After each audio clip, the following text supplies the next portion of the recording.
Mbote bande onanga bino tumesa olandanga vraiment nzambe pa mbola bino. Pe na kolobela awa na liwa ya Sabata, fumu Sabata ndenga kufi na buzoba. Na ko parler lisusu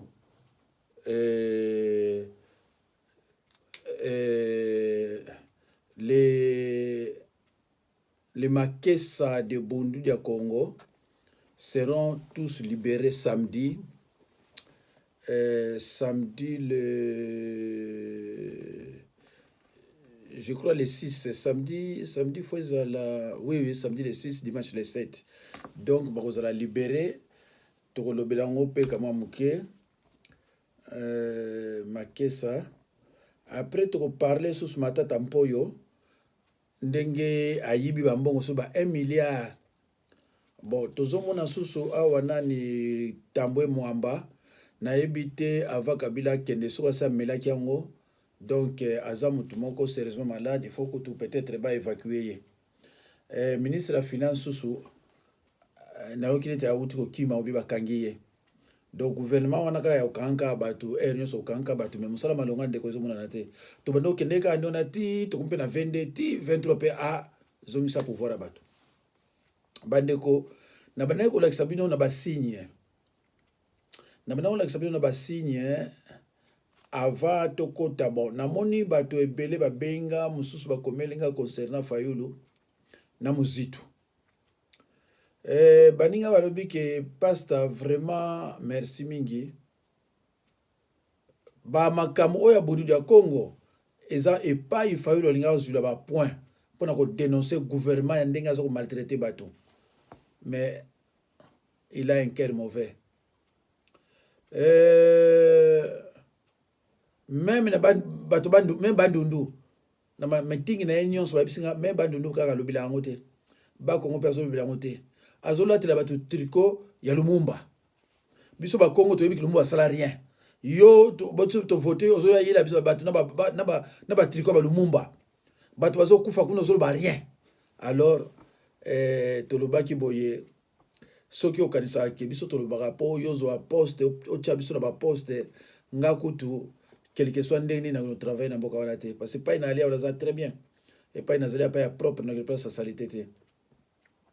Alors mozitu je crois peut-être ko lobila pe muke boye kanga bandeko na ngai na musala nzambe soki yoza mutu moko ya désordre ya moyibi na ko kumiso apa na ngai te. Nazana mama ko bandundu abenga nga za mutu bandundu yepe ayi pastor kutanga ko mozitu te. Ah, moyibi, n'a pas besoin de rien. Moyibi, ne côté de rien. Alors, c'est triste, hein, Badego. Muzitu Azalaki, premier ministre. Chaque semaine, il a droit à 3 millions. Fond de caisse, il y a droit à 3 millions chaque semaine. Est-ce que votre composition à bureau na ye? Mais ça m'a composition ya bureau ya mutuana. Composition bureau qui zenga bomona kango bango na bango muzito ayeko zwa presque bango tout kuna fona kama tabandundu bombo kanto bokisa ndeni. Alors oyo pe nani Fayulu yepe soka zwa ki ngaza pareil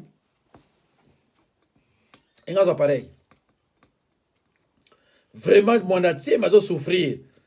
Bazo me mettre en hôpital ata téléphone à pamba ko bengate quel niveau ya kera mabe bazo salende ngwana po azana kati opposition aza ko réclamer azo ba ke mboka na biso fo ezala boy et place ta Fayulu nga profiter ya habiter boko salé boy parce que azo bundira mboka mais rien ayo bato badili ko Lumumba ko bato badili ko ba Tshisekedi ko zala ba camarade ba Zambien. Alors ndeko ba chance ozwa ki déjà pana biso na banze koki. Merci.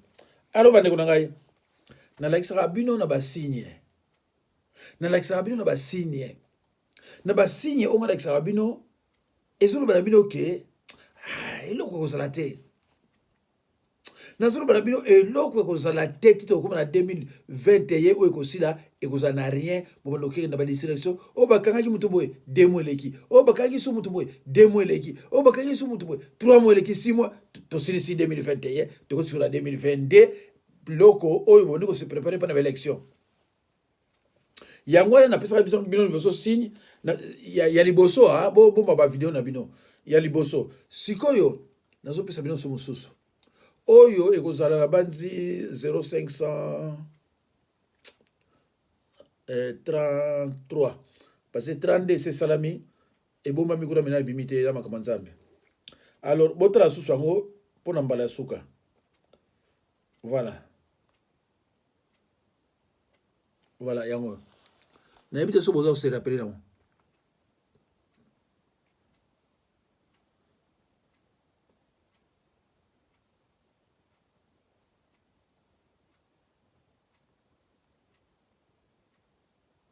Voilà.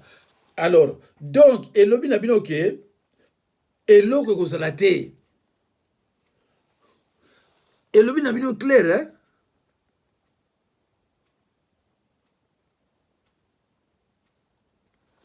Elobi na bino clair ke eloko ekozala te.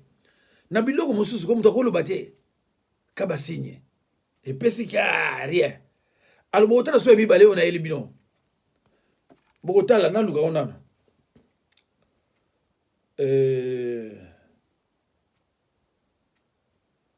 Yango, voilà. Bon, remarquez awa moko aza na kati ya lupango, moko aza na balabala. Bon, na mibale ona moko eza sortant. Moko oyo akotaki. Alibino bogotala siko nani. Voilà.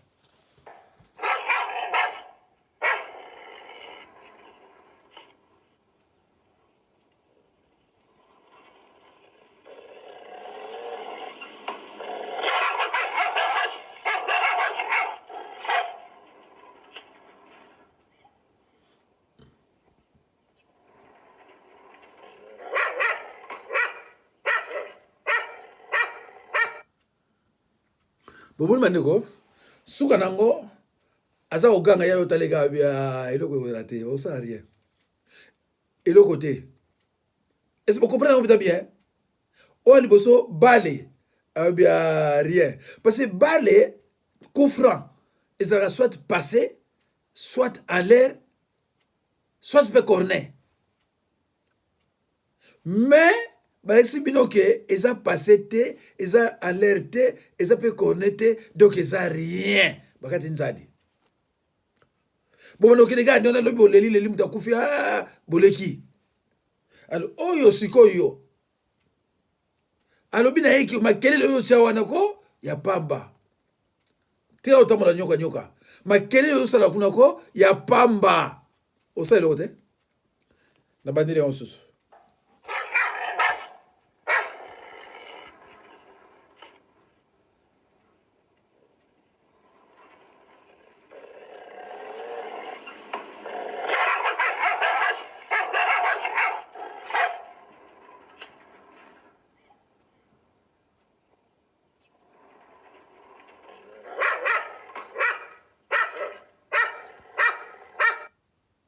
Voilà. Na bati bo comprendre. Alo bandeko na la sabino nanu biloko bongo to banda koloba. Na la sabino nanu biloko bongo to banda koloba o nini. Mbote papa. Mbote. Biso toza bato batambolaka toye tokuti bino na nyama moko aboya mokombo so yaki bana mkoloni nsoko yebe. Abimaki na sande ya libo. Mikolo ntuku mbali na mitano 2019 siko bosai na ye basanza combien 7 mois bosai na 7 mois siko asalaka ndenge nini bolalaka na ye boliaka na ye tongonga msusu bozalaka soki avandi bazoli ya bakwanga to abimaki kaka abima ye atali bino azongi na zamba ezalaka boye kovanda na ye lokola mbwa mpenza kobokola ye tovanda na ye akoma lokola mbwa mikolo epusani tozela nde bino ke eza ndenge nini aza mpe nyama bon bongo sikoyo ye aza likako to mpenza aza mokomboso ye nkombo na ye bokomoso bon sikoyo tomoni mokomboso abimeli bino na mboka awa aza kolia na bino aza na bino akosakana na bino ayaki banda sanza azomi na mibale ya 2019 asali deja 7 mois na bino bon sikoyo ndenge azali wana est ce que aza kobeta bino to aza penjaka pembeni azosakana na bino kaka abetaka pe te nde ye nde aoki posa akolia akota ndako afungoli me tomesana na ye akufanga na biso ka ndenge wana est ce que ayibaka biloko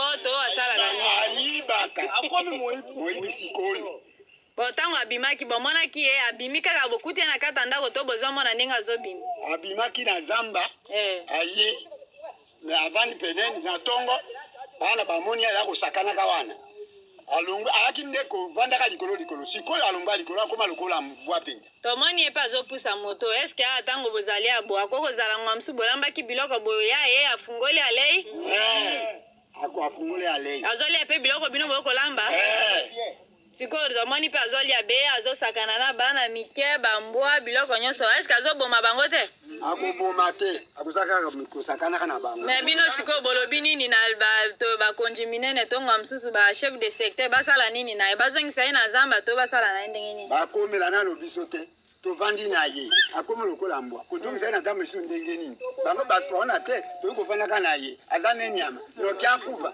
nasani tokozela bango mikali tozi tokomaka tozala na ye boni ok sikoyo tomoni kaka bino bozodeklare na leta ke baya balukela bino solution na nyama oyo boyebi te ayaki ndenge nini mission na ye eza ndenge nini ata bozolia na ye me boyebi objectif na ye te yango bozobanga bozoprevenir basante na bino mpona ke boprevenir likambo mabe komela bino bokobenga na bato ya leta baya kolukela bino solution na ye soit azonga na parke bisika na zamba place azalaka po botomoni boza na pembeni na parke salonga ebale nde ekaboli biso me zamba awa eza mpe makasi mpo biso tozala na forêt équatoriale me bozosenga na bakonzi ke bakoka balukela bino moyen mosusu oyo ekoki kosengaka nyama oyo soit azonga na zamba to mpe atikala na mboka ndenge bolobi kaka ndenge wana uti koloba bo moyibi yango ndenge azoyiba soki ayibi biloko azokima nango na zamba to mpe azolia kaka wana est ce que azoyiba banzungu te basani te eloko mosusu te banzungu te soki abimisi nzungu akoti kaka kotika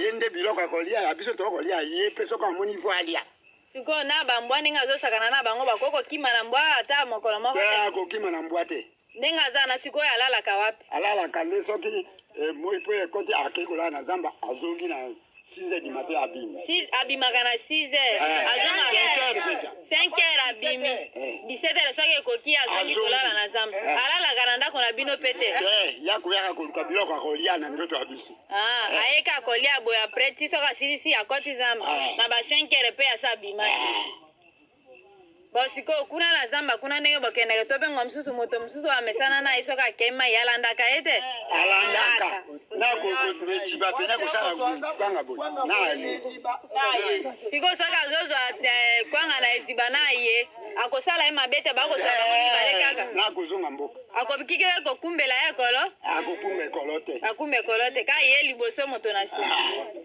na okeyelanga okoki mpe kokende na ye na ye akei mpe azongi ok merci tosepeli papa localité na makambo na ndenge olobi ozotala déclaration nga d'ailleurs nazobanga mpona komona eloko moko eza ya nini yango tosengi ke bakonza mboka bakonza mboka s'il vous plaît bakoka kolukela biso solution na nyama oyo mpo nyama na moto bakoki kovanda te mokombo so aza na bariske ebele ngwa mosusu azali moto aleki biso na makasi bo sikoyo soki akomi kofanda na biso boye tokoki kobanga ye te mpo biso tu toza mpe banyama lokola ye me ekomema biso na kobanga nzambi tokomona ke ngwa mosusu ana objectif mosusu ya likambo mosusu merci papa localité bandeko mboka ya ndenge nini oyo eza mboka ya ndenge nini c'est triste hein? Donc mokomboso atiki zamba ayene siku na mokili afandi na bato aliaka biloko na bango soki 18 ekoki soki butu ekoki akei soki 5h ebeti yeyo abandi kozonga 5h30 abandi koya sikoyo tokomona na mboka ndeko na ngai c'est triste hein? Tala bana babiso ndenge bali tala bazovivre na eloko ya ndenge wana c'est triste hein? Alors bandeko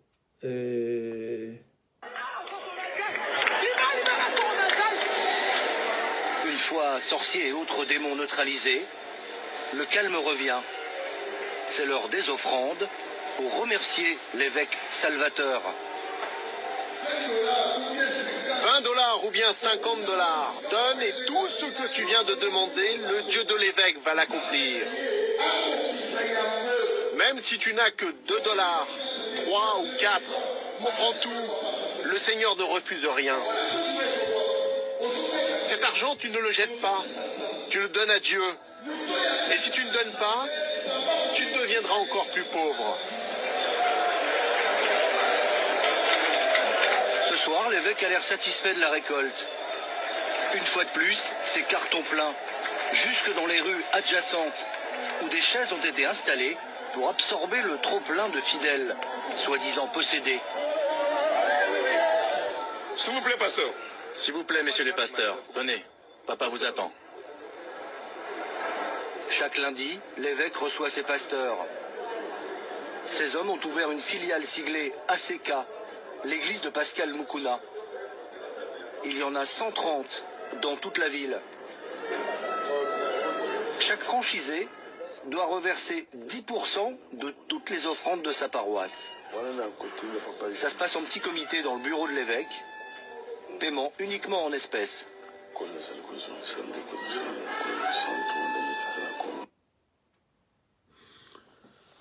Bandeko, to parle na muke na fumu sabata. Bandeko na ngai.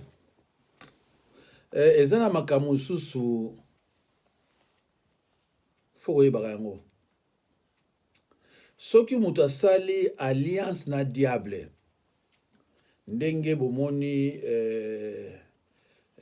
Chilombo aganyaki te. Ake pa ya bato basala déjà alliance na Satan. Alors bango ba chepe na circuit wana asala alliance. Chilombo asala alliance.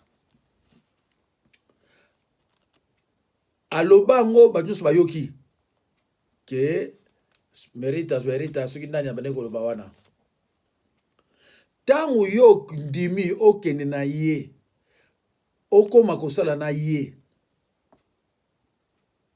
oyebi te ya sinyaki wana ya degré nini parce que azaki nano néophyte. Alors lukola ya sinyaki ya wana yo ke kuna pe okokota association na ba péché ya mutu mususu. Donc au côté na kati ya péché de participation, au côté na kati ya alliance. Donc Satan za na droit ya kozwa n'importe qui o azana kati ya alliance wana. Ndeko, na lobila yango bino kamwa kala et je parlais aussi de péché de participation, na lobaki ce n'est pas fini. Même maintenant à l'heure où je vous parle, ce n'est pas fini, il y aura encore des morts. Na zinga na ye na musala nzambe tangu yo koti na circuit wana ezaneti bailanga mwasi moko muluba awa mama na bango asinyaka na diable soki 15 à 17 personnes fo bakufa tangu mama wana signé Satan bomie parce que na besoin de ça signer. Mais bon, on va remarquer que yé a koufi, mais pas de façon koufaka, bah, comme 6. Tant que bayelinga mamango, afin de France, na base de zokanga, tant que bayelinga yé, mais je lui ai fait comprendre que yé tant que signé, bah bomiye, mais signature est tikali. Ce qui bino bo briser ba alliance on a nyo sauté, mais 17 nyo so ba koufati. Parce que y a ça sali ba consécration par Satan. A ça livré bino. Donc on kufa mususu dibaku pa OK ikandi mwana bomana loba ah mais ndenge ni yesa kufa na ye akosa so rien mais biso so kufa mais asika atika kuchasi na manzaka na ye soki mama na baya na ye awate andi mama na kufa amuluba de kufa ndenge petio yo akeko lekana Satan ko linga to kufa kamba moboye balo bakia Satan te kama maladi moko koyela kama poison moko pe koyela ya kama bandikila okende ndeko soki mutasali biloko na yo wana yoko kino kota kuna te na tribalisme pona tribalisme yoko kota kuna bakao ngai tani okei tani otiki mukili otimukile te eloko pamba yango na bengaki bapolitisien oyo ya bakongo nayebisaka bango ebokende te bazokanga na bengaka bapolitisien bakongo ebokende te so boke etali bino bokufa neti jewe heureusement sacrifice yango eza kaka na niveau baluba parce que baoyo mpe baotravaille ne wana ka baluba sikoyo yo olela ye olele pourquoi ayebaki te oyebi parole te olingi otia bakomi a pratique te etali yo alo bandeko tolingi koloba mpona bamakesa ya burundi ya congo nayebi te so na komona eloko moko oyo ya bango mpona korapele gouvernement bamakesa bandeko babruit oyo nazotia voilà babruit oyo nazotia eza kosenga ke gouvernement ayeba ke toza koloba toza konéglige makambo na bango et jusqu'à ce que na minute oyo tozoloba awuti kama muke kosede voilà voilà na banki événement mon côté immense mon côté et là nous sommes avec un cadre de parti qui va se présenter demain parce que vous savez la qualité du Congo avant de prendre la parole la personne devait se présenter et c'est pour cela je vais nakotia miko nangai pour que à se présenter et Mugombuta yenge mbuta ingeta mbuta tomonio awa tukutu awa na ba obsèque ya ba adepte ya Congo oyo ba boma bango depuis le 22 avril vraiment avina yo ezali ndenge peut-être avant avi on se présenter pour que bande ko pasola na baye bayo ingeta ngai naza ndeko na bino Patrick Ngoma Ngambu nazali chargé ya relations extérieures ya parti monene bundu ya Mayala oyo kambami na Nemwanda Semi azali leader pe visionnaire ya parti monene oyo population nyonso bongo bazana sima awa c'est ça ce que je suis dans ces partis.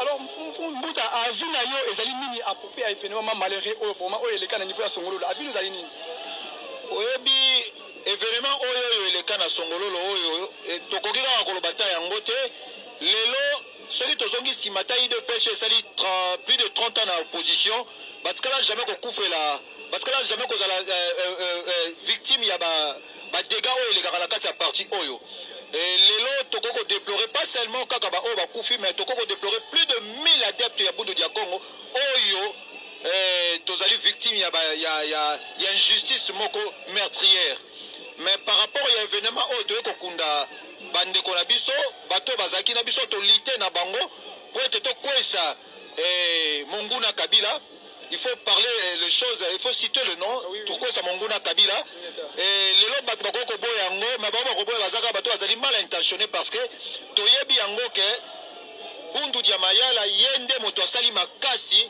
yende moto a matérialisé départ ya Kabila. Voilà, c'est ça. Bon, bandeko tozonga nanu muke.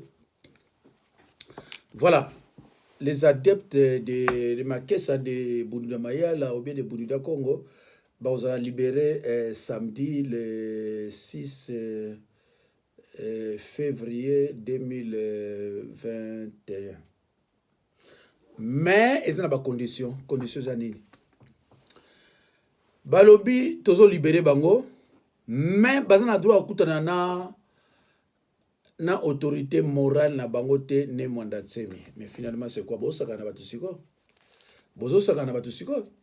C'est pour ça tozo demander na ba Congo nyonso o bazana diaspora, il faut que telema, il faut que loba ba Congo nyonso o bazana ba Congo, il faut ba yebake injustice oizo le kati ya ba Congo ezaka ko toucher bato ya bundu ya Congo te ni bato ya bundu ya mayala mais ko toucher ba Congo tout. De toutes les façons on a le téléphone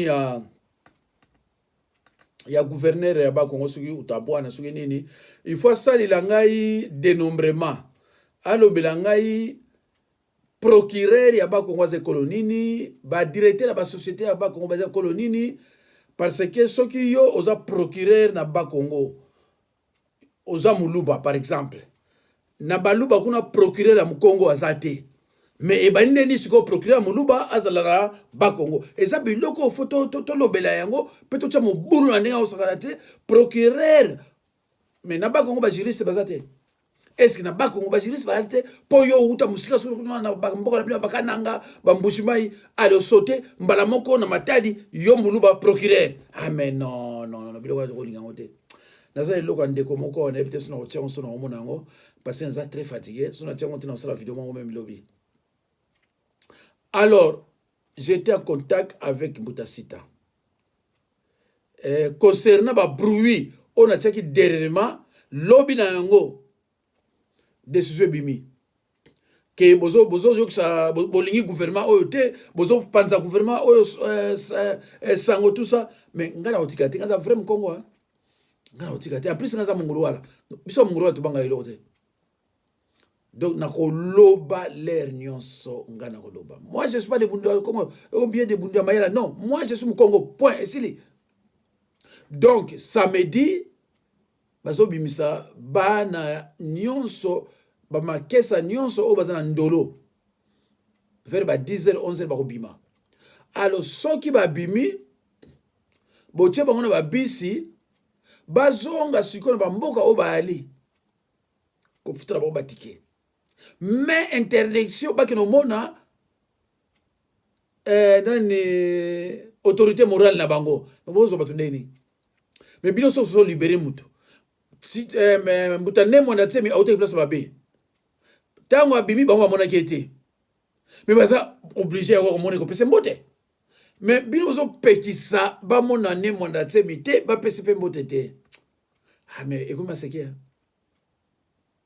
c'est bandeko bana wana basali nini nako oyo za numéro ya autorité ya Bakongo o basala Bakongo kuna pesa ngango tinila ngango na obenga bango il faut ba telema bato ba boma liboso ya nemonda tsemi indemnisation to la ngango te oyo ba bomi sikoyo ona songolo il faut ba ibisa biso ba boma bango pourquoi basaki nini ba boma bango pourquoi basaki nini.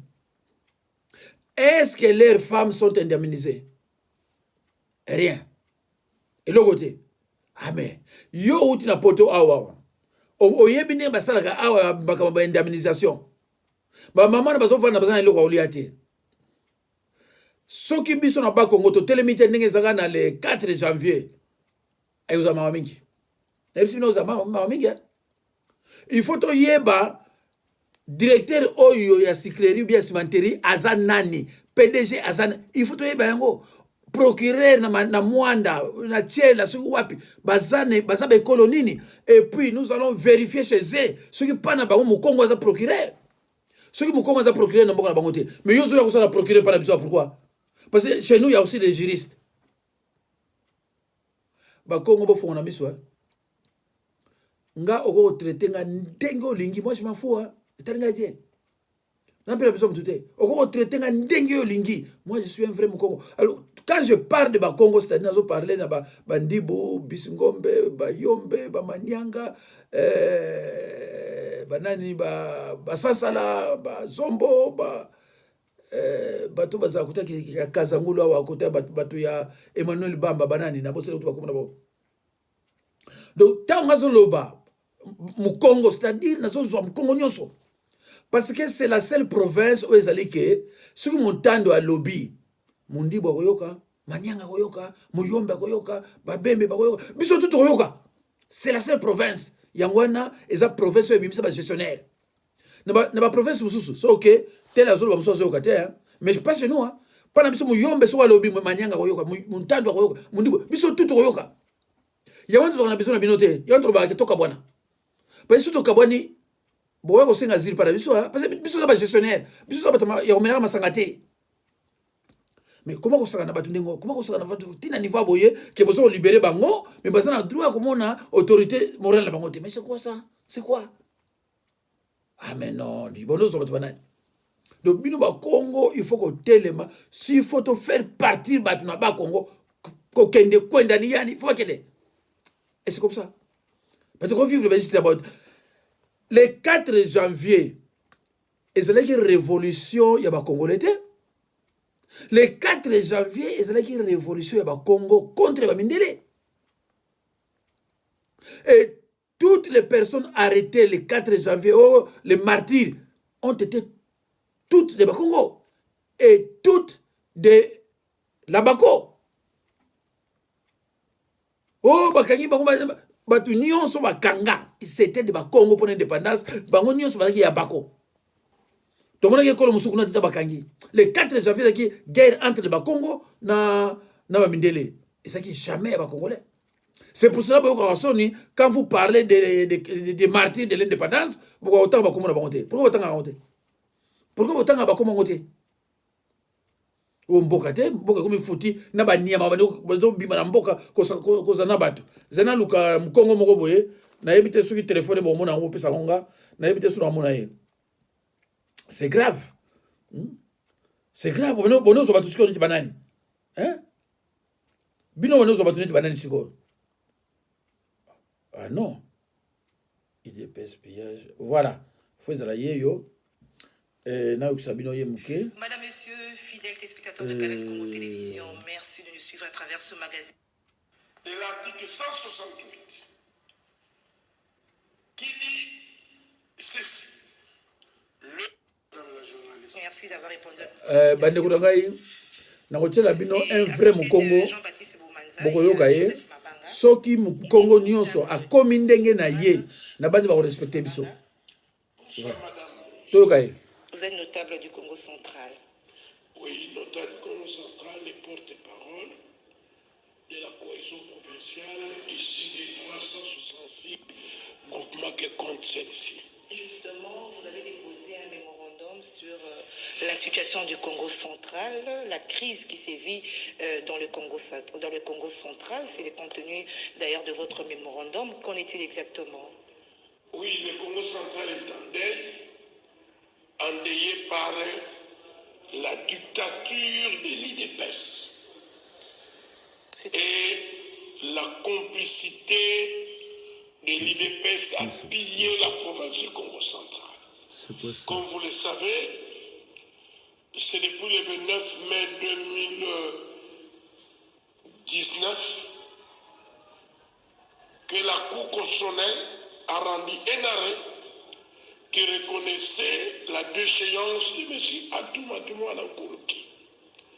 Malheureusement, en violation flagrante de la Constitution en ses articles 69 et alinéa 2, qui incombe, qui oblige au président de la République de pouvoir assurer la bonne gestion des institutions. Et en violation des articles de l'article 168, qui dit ceci: les arrêts de la Cour constitutionnelle sont imposables à tous et ils sont exécutoires. Alors jusque-là, l'arrêt n'est pas exécuté. Mais parce qu'il y a un Dieu le Père qui est maintenant ici au Congo, qui s'appelle notre frère Félix. Nous n'avons pas lutté pour ça. Alors qu'est-ce que vous attendez du chef de l'État par rapport à cette situation du Congo central? Qu'il cesse de piller la province du Congo central. Je sais de quoi je parle. Soyez clair. Toutes les recettes du Congo central, relevant pétrolière, payage, régie financière, le frais d'embarquement, c'est devenu l'argent de l'IDPS. Et c'est ça qui est à la base de cette crise. C'est pourquoi ils ont signé une... Donc, je ne sais pas où est-ce que l'IDPS veut nous amener.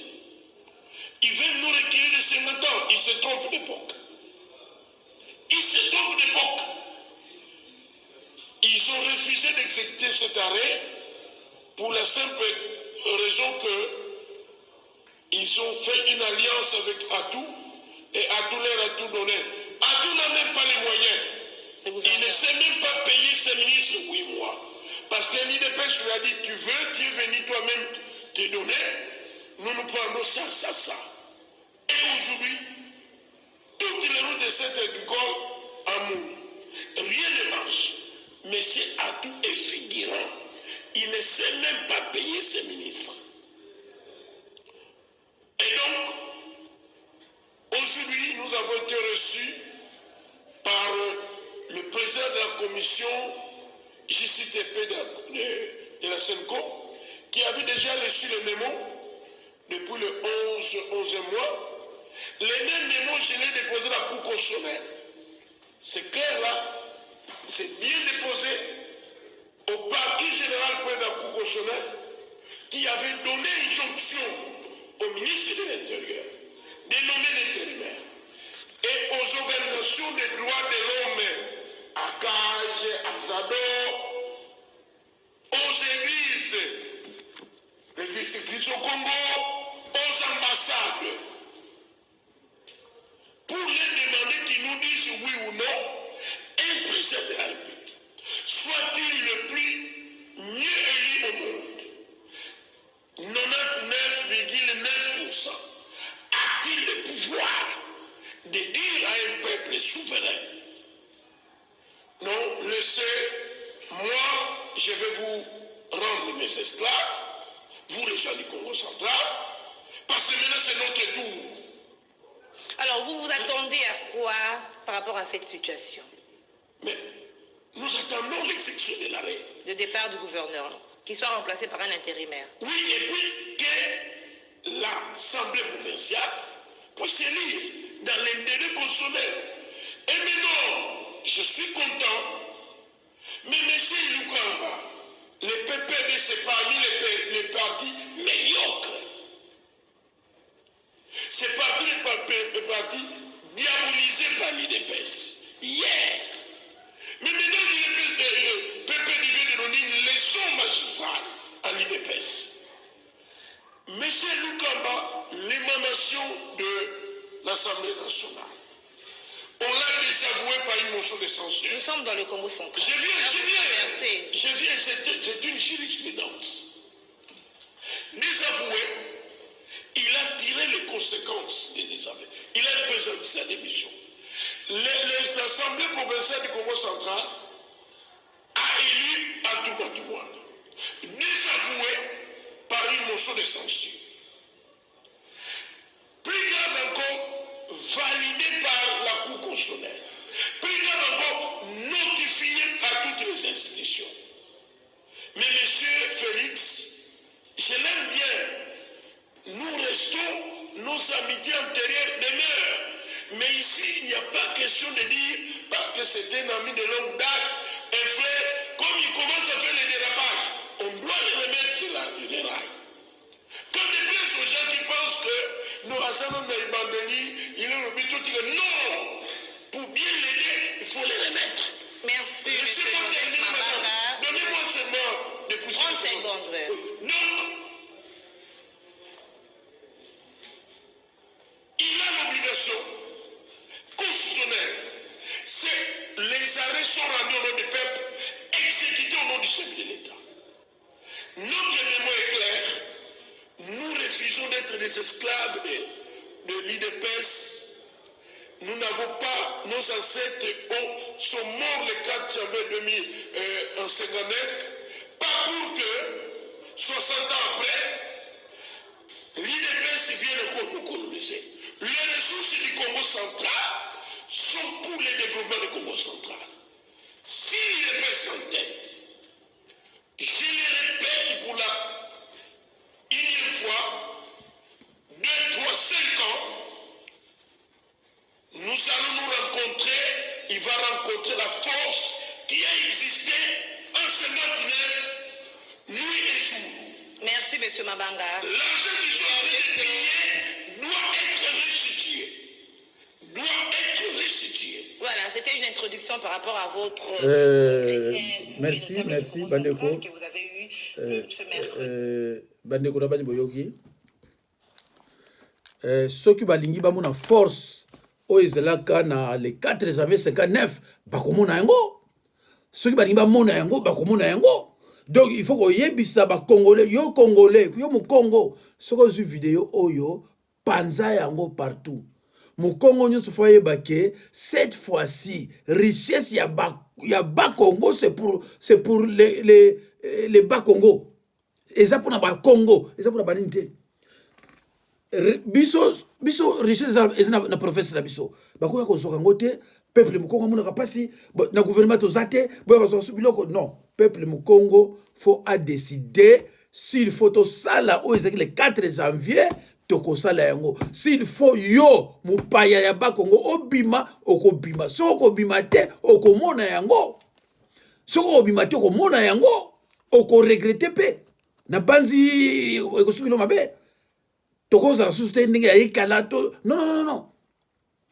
Na bino ba politicien oboza ya ba Congo bolobaka na so za ba téléphone bino na ko benga bino. Il faut parler maintenant pour le Congo central. Nani ne mwanda tsemi muta telemila kango ba BBC na ndika kusakana te. Alors lelo yo ba muso bandi ko bima. Oyo aza mukongo aza na téléphone ya muto nani soki mutabwana wana soki mutabwana faut pesa kango na ko benga ye ngabanga na ko benga ye. Il faut dénombrement ezala na ba Congo. Toyeba qui est qui na répéter ngo yoza procureur na Bas-Congo est-ce que na Bas-Congo juriste azate toko notala na mboka na yo soki procureur mu Congo za na mboka na yo mais suka azate ame yo petika suka azate yo petika ame non on en a marre c'est fini et c'est fini ba mi yibi kuna nyonso mu Congo azate ba mi yibi nyonso mu Congo azate. Beko tia mukongo moko ya Bandundu Christophe Suki Mboso beko tia président de l'Assemblée mais c'est pareil Kizenga azali ko wana bano travailler pour la Kabila oyo atamola na Martin Fayulu nani komone kimi Moyibi munene il travaille pour Kabila sikoyo Moyibi ayesko po biso kumisaka ye mais non to ko sabilo konate tango yozo Moyibi oza Moyibi bonduka ba Congo boni basoma bandako a même pendant période ya Mobutu au moins bazate mais tout nangana bano bana basoma bandako na ko liste. Donc biso loko to lingi na mukuse to kabona fédéralisme c'est tout toi besoin de me parce qu'on ne peut pas travailler avec des chiens avec des gens qui ne raisonnent pas. Oh mon dieu zo benga bakak ah non comment mboka memba combien d'années passe kuna Moyibi siko nani nani tozana ya ozela Matata Poyo, boze na ibisa Matata Poyo. Matata Poyo, azana premier dossier il y a 70 millions. 70 millions. Hein? Deuxième dossier, Matata Poyo, 400 millions. Troisième dossier, 50 millions. Quatrième dossier, 140 millions. 1, 2, 3, 4. Cinquième dossier, 26 millions. Sixième dossier, 22 millions. Septième dossier, 190 millions. Huitième dossier, 200 millions. Neuvième dossier, 198 millions. Matata Poyo. Oyo, aza poursuivi la justice. Tant on a la série totale, na yeko zwa 1 milliard 146 millions. Pour na vol ya Matata Poyo 1 milliard 146 millions. Matata Poyo aza colonie. Matata Poyo aza colonie.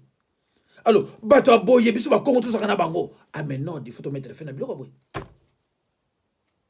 Oyo musu Moyibi musu kimi na bambo ebele kimbuta. Yona keye. Moyibi. To conteneur no Kabila te. To conteneur no baluba te ya bato musu te. Chilombo yebo kwa bomba kuna ba combien ba 300,000 quelque na Dubaï aso bomba kuna mais finalement comment tu continuer ko travailler na ba ko zana ba to boy o ba passer na avenir te ba passer na avenir ba kokote comment tu continuer bango mundela yebike sa mu Congo na présidence mboke ba dokinika ndengo wana parce que le reste ba gestionnaire te.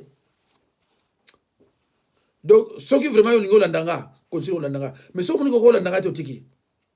Parce que c'est trop, peuple comme on n'a pas sa boité. Moussou nani. Tambo Mwamba, Moyibi. akomi grave malade faut ba évacuer moyibi na minute zo ba yo a grave na minute so la poison. Mais c'est quoi ça? Gouvernement o ezasiko musala ko okanga bato ba oliate ka okanga bato. Alors nani sou na cheki awa voilà. C'est triste hein bandi kuna ngai. Christophe Mbosso oyo batie président assemblée mais batie pas baté. Soki baluba pa bazali basali tu yozala parce que bamuko za esclave na bango. Bako cha mutu leti mwana nemo na tsemite bako cha ete mutu lenga bako cha ngate. Bako cha ngate. Ngai ta otokenda na kabila. Na sala tu ba pesa na place gouverneur ba Congo. J'étais conseiller à mutu nani papa Freddy Moulongo. O mususu na bombi komona yi. Basala ki tout. Bako remarquer kuna ke naza mu Congo mais mu Congo wa via 10 secteurs ba bia tete 10 secteurs te 10 secteurs bazala ferme.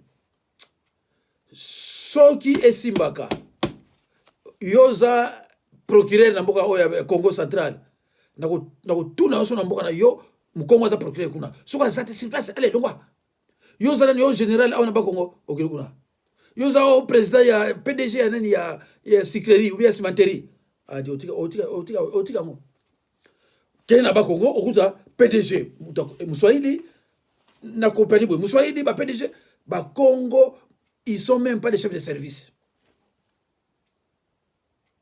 Moi na tima luba alubate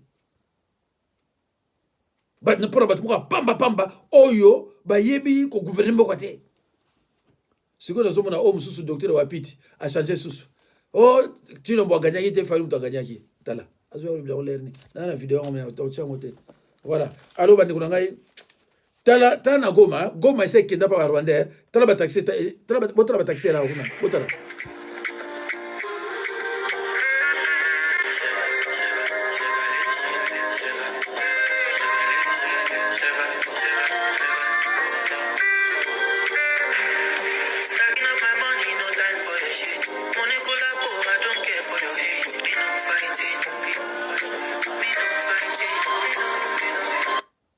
bandeko na Goma omini mituka wana o isaka ba taxi Goma fanda na babuka Rwanda baronde baleki biso na mayele soki bazwimbo ba wazo bongisaka ba bongisa Tanzania ba bongisa Uganda ba bongisa Rwanda oya biso so bazwimbongo komemaka bana soki ya 14 na nkata ko kiba okina mbongo so wapi kono suma banda kusuna Afrique du Sud mais Rwanda akino so ndonda kuna Afrique du Sud ndenge ba kabila bazona bazobongisa Tanzania bazobongisa partout pana biso to na niveau batu bazoko lia te ko lia ya pamba batu zoko kwate bandi kuna ngai okili kuteba luba kuna bazokufa oya kuteba so ça ne va pas mais qu'est-ce qui ne va pas na mboka ndenge wana qu'est-ce qui ne va pas mboka tondi na richesse ndengwana batu bazana niveau ya kolia bazolia te quelle honte bandeko ema wa omuna ba Congolais ba fani awa ba fani na boka olia semon la bonsa les semon na fani na ye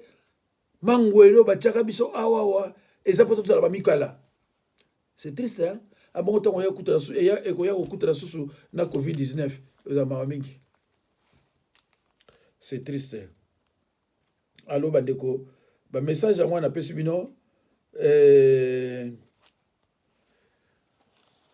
nzambe Peti, banani baliaka fufu mingi. Baluba!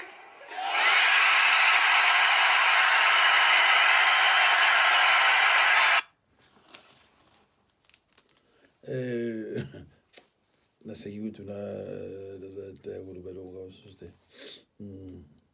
alors c'est bon de baluba traiter kabasi hein de baluba traiter kabasi tout en non Jingamba bwana bwana wewe ujanu Jingamba nchikari msangu pale ndekero. Wewe ujanu nipakashi adi wewe be nkulala kumbelwe wewe ujanu nipakashi Pinebe fishengala ni balum. Simon Mulondo ebe walumu abeji tukwaje wangambi ji histoire mwana buni jinga heta mamu au mamu anyanga ambula makai ni mwambi nokokuni ufumuyenda kwa eglise basinya Bomoni wande kwa Tani mjingamba bwana wewe ujanu Jingamba nchikari msangu pale ndekero. Wewe ujanu nipakashi adi wewe be nkulala kumbelwe wewe ujanu nipakashi Pinebe fishengala ni balum. Simon Mulundu ebe walumwabe jitu kwaje. Wangambi jistwara mwanabuni. Jinga heta mamu au. Jinga heta mamu au. Mamu anyangambu la makai. Ni mwambi lokokuni ufumuyenda kwa eglise basinya. Bandiko. Bomoni para bango ko. Moi c'est le Opamba. Moi c'est le Opamba. Et le Opamba. Bazoye na valeur à tamukete. Ndeko nanya ko leksa bilo ebele mais nako koka susute parce que ta ezate fona la alors tout à l'heure quand même que eloko yo elika ina mboka na biso kuna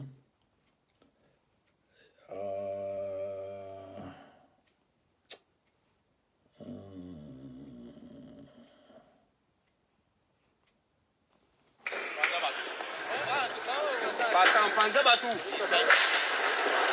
Sambali. Ngai commandant brigade ni ko yo stro panda. Ko songa mbele. Wala malone. Ngai commandant bata na tadi boso bino wala baza commandant bata boza la la. Wala na force na bio. Na je n'aime pas ça. Moi je n'aime pas ça monsieur. C'est quoi ça?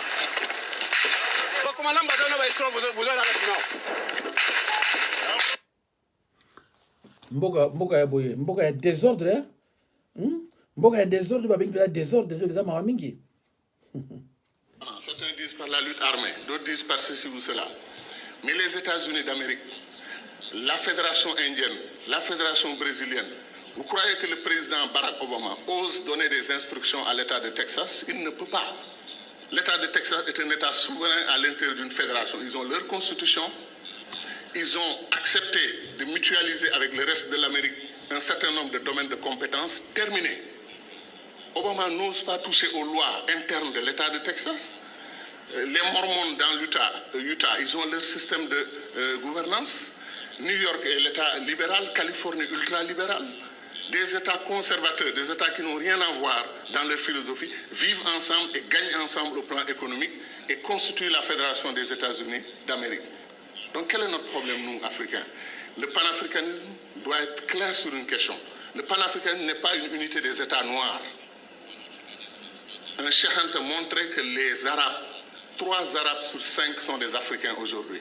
L'héritage du peuple arabe doit être réclamé par l'Afrique plus que tout autre continent. Donc de ce point de vue, l'unité arabo-africaine devrait être une réalité en Afrique. Les États-Unis d'Afrique devaient concerner tout le continent africain.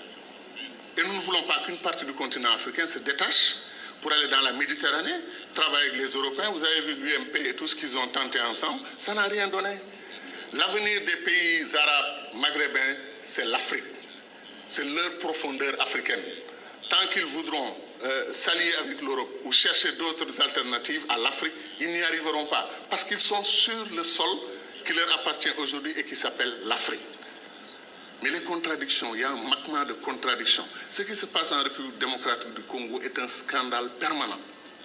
Des pays africains entrent en République démocratique du Congo, prennent les ressources dont ils ont besoin et repartent. Quand les Belges ou les Français ou les Américains ou les Chinois le font, nous crions. Mais quand des Africains le font, on appelle à des négociations, etc., etc. Il y a des injustices que des Africains commettent sur d'autres Africains. Qu'est-ce qui nous empêche de faire les ponts sur le fleuve Rosso entre le Sénégal et la Mauritanie? Qu'est-ce qui nous empêche de faire le pont sur le fleuve Gambie pour donner une continuité territoriale au Sénégal, régler le problème de la Casamance? C'est pour dire que les doctrines d'intégration que nous avons choisies, après 50 ans, comme on est c'est le jour de l'anniversaire, on dit notre bonheur pour ce qui a été fait, mais disons aussi notre préoccupation pour ce qui n'a pas été fait. Kourouma, depuis 1958, dit que le barrage de Dinga au Congo peut donner de l'électricité à toute l'Afrique, régler le problème de l'énergie. L'Afrique pourra même exporter de l'énergie. On n'a pas commencé 1 centimètre du barrage de Dinga. On nous dit que le barrage de Swapiti en Guinée peut donner de l'énergie à toute l'Afrique de l'Ouest. Où en est le projet? C'est-à-dire des choses simples qu'on pouvait faire et qu'on n'arrive pas encore à faire. Pour aller en Afrique centrale, moi je fais 4 jours. 1 jour de voyage, 1 ou 2 jours pour régler les affaires que je veux faire là-bas. Après, c'est la bataille pour le retour. La dernière fois, je suis allé à Douala. Air Sénégal a annulé son vol. Je suis resté 6 heures à l'aéroport. Et après, on m'a dit que non, Air Sénégal n'a pas tout à fait annulé. Ils arrivent. On prend 2 avions et on dit qu'on a une compagnie aérienne. 2 avions, ou 2 avions et demi, parce qu'après on a un petit dash qui tourne les hélices, etc. Qu'est-ce qui nous empêche de mutualiser? Air Afrique a été une très belle expérience panafricaine. Depuis qu'on l'a perdu, il n'y a rien.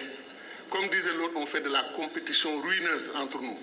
Un pays africain accepte, refuse de prendre votre offre pour exploiter son pétrole, votre offre de 10%, il refuse. Vous traversez la frontière, un autre pays africain vous ouvre les bras, venez prendre. Pourquoi nous faisons des choses comme ça? Donc ce que nous disons, ce n'est pas de la théorie. Contrairement à le sentiment de certains amis dans la salle qui ont pensé que nous, on voulait faire un saut, un puissant saut vers le passé. Non, on veut faire un saut vers l'avenir. On veut accélérer l'histoire de ce continent parce qu'on peut le faire. Tout est à volonté d'hommes. C'est les hommes et les femmes qui décident. Et nos dirigeants doivent entendre notre voix. C'est pour cela que les panafricanistes doivent se lever. Ils doivent s'organiser politiquement. Il y a des Africains panafricanistes qui votent pour des dirigeants anti-panafricanistes, qui ne veulent pas l'unité de l'Afrique. Ça n'a pas de sens. Je pense que les panafricanistes doivent être debout et faire entendre leur voix. Et je termine en disant encore une fois que moi je crois en l'Afrique, et je sais que ceux qui sont dans cette salle croient en l'Afrique. Ce qui me désole le plus, c'est que si on faisait un concours de ceux qui aiment l'Afrique, qui croient au potentiel de l'Afrique, il y a des chances que les Chinois, les Américains, les Brésiliens viennent avant nous autres Africains. Parce que ces gens connaissent. Ils savent ce qui se passe en Afrique. Ils savent que l'avenir du monde, Sarkozy, malgré la critique qu'il nous a faite ici, qui ne correspond pas du tout à l'histoire, qui est totalement fausse, que nous ne sommes pas assez entrés dans l'histoire. C'est nous qui avons créé l'histoire. C'est chez nous, en Égypte, que l'histoire a commencé. Et ça, j'y crois profondément.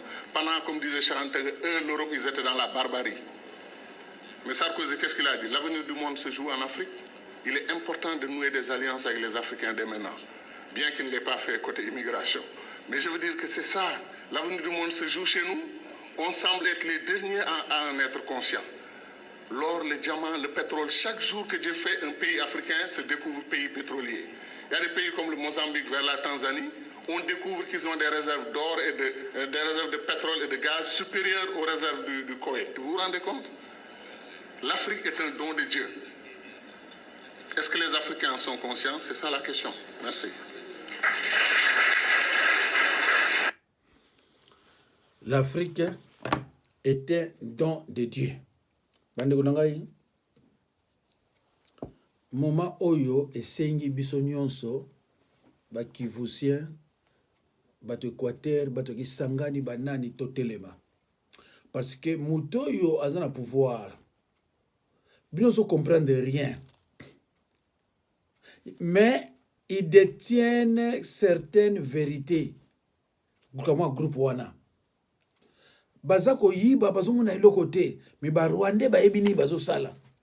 Toyo kam komso a frapper koto ko katange komi ya bango. Bako frapper parce que mo bilo wa Goma, ba voiture na eza ba congolais te. Ba voiture na mo na taxi na Goma, eza ba congolais te, eza ba Rwandais. Problème c'est que Goma ese kenda bada kala. Sikoyo bo sala union secret. Union sacrée bino wana. Quand est-ce qu'on va nommer? Kabila Lobby ne fait rien sans mon aval. Tandi ba bino kati mboka na bino. Babi ne fait rien sans mon aval. Bo fandi bo zelai. Tango yako ya sali bo moko akufi poison. Kaka ndenge wana. Seni na uzana maboko na ye. Tango seni uzana maboko na ye bokina élection pourquoi? Tant que seni uzana maboko na ye bokina élection pour nani? Ah, ndeko na mawa.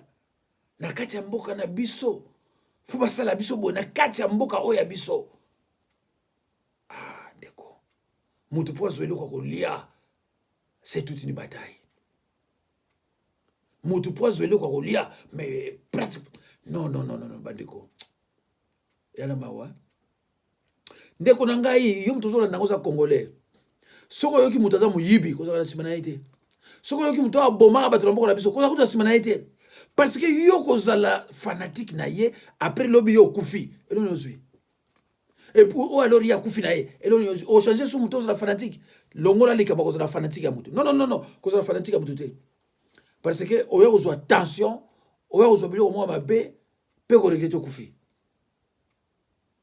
nga mona lia déjà ndina zo baboye na osante déjà mutu eyo sofenga mutu sanga pasi na biloko bila ucha me na banya ucha suma kwa poti mikolo te parce que non mboke ko sala boite mboke ba miyibi na miyibi bato ba village ba yeko vana kini ba muna kini na ba lisolo ba yeko vanda ulabi to ba ko yiba ba luba ba uti na kana ngatila mbushi ba ma kolotira ba ndu ba kete na kisasa ba zupe musalate ba musuba la ipa ba kuma journaliste so ba youtuber na kati ya kini kuna po ba zo misala mo be simbati misala sate po sala fosa la rwandais fosa la boye ba généraux ba za 500 bango tout ba commerçant ba généraux ba za kuna combien de femmes ba za basi boni guerre za kuna bofana kisasa kusa nini ka ukanka batu komonsa ka batu ba pasi ka bilo ka marki wana ba ndi commercer tikibilo